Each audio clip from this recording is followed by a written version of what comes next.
Select exists versus limit 1. I see select exists used a lot like versus what I prefer.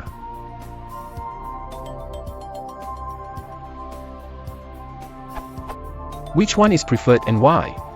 PS, I'm using Python and PostgresQL.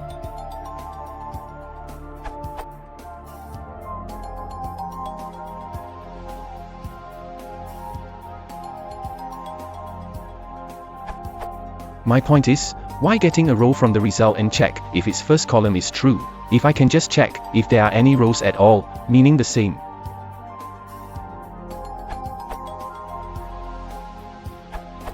To my eye, the second statement is problematic in that it will not return a row if the condition is not satisfied.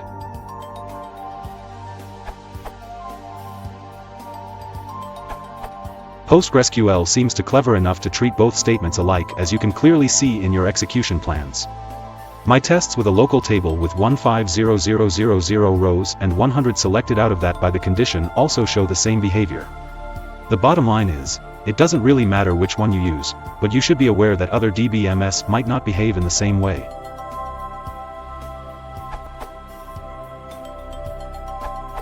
When you use explain, you can see that the first statement will execute an additional subquery and the second does not. That is why I would prefer using limit instead of exists. Example: